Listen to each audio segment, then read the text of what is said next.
Day after day, we hear about crime happening all over West Virginia. It seems that people are hell-bent on committing crimes, making life miserable for everyone else, and just being all-around jerks.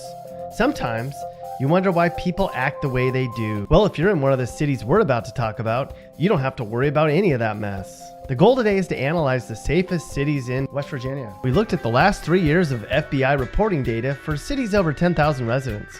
Then we looked at the statistical chances of someone who lives there being the victim of a violent or property crime. You might be surprised by the results. So feel free to walk around safely at night as we bring you West Virginia's safest cities. Our first stop on our tour of West Virginia's safest city starts in, surprisingly, Bridgeport. This unguarded city might not be very exciting, but it certainly isn't dangerous. Bridgeport has really low numbers when it comes to both violent and property crimes. That means there's hardly any rapes, murders, or assaults. And it also means that you're super smart to live there. This is the kind of place where neighbors help neighbors. Yes, there are still places like that exist in West Virginia. Next up on our safe zone in West Virginia brings us to Vienna. Now, if you talk to Vienna residents, they'll probably tell you they should be atop this list. If you walked around here, there's no way you'd see neighborhood bullies running around. And there's practically no chance you'd get robbed by this idiot walking around at night, that's for sure. Jerks like that live in the crappy places. Buckhannon certainly has a reason to feel safe. Crime has been steadily falling for the past few years, which puts it towards the bottom when it comes to the number of crimes that take place here. This is certainly the type of place where you can sleep well at night. For perspective, in some of the worst cities in West Virginia, you'd probably have these guys for your neighbors. Who wants to deal with that crap? Another safe city to live, Fairmont, certainly has a very bored police department.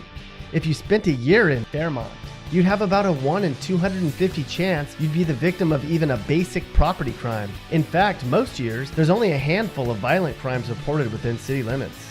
Next time you see a Fairmont police officer, thank them.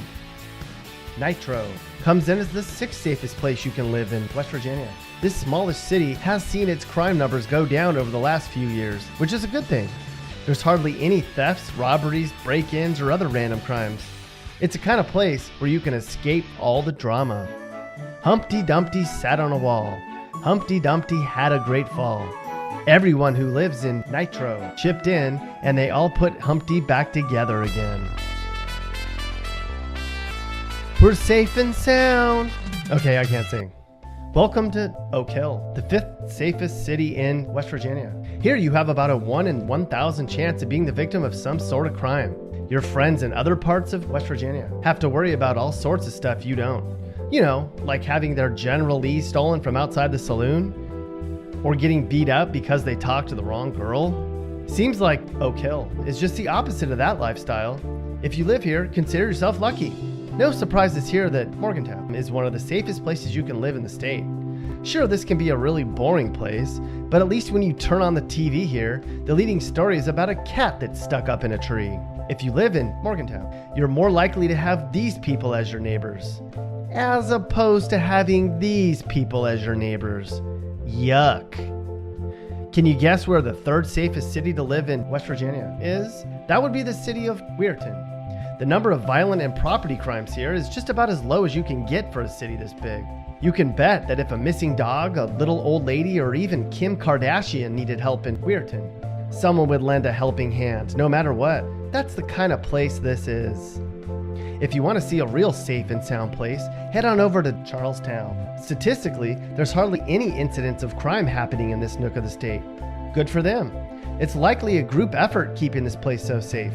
You have about a 1 in 2,500 chance of being the victim of a crime for every year you spend in Charlestown. That's crazy low. It's probably the high home prices that keep bozos like this out of the place. And where's the safest city you can live in the state? That would be Grafton, by a mile. Is that a shock? Statistically, the number of crimes that happen in Grafton is off the charts low. Like, nothing ever happens here but peace and quiet low. Is it boring? Probably. But can you leave your door unlocked at night?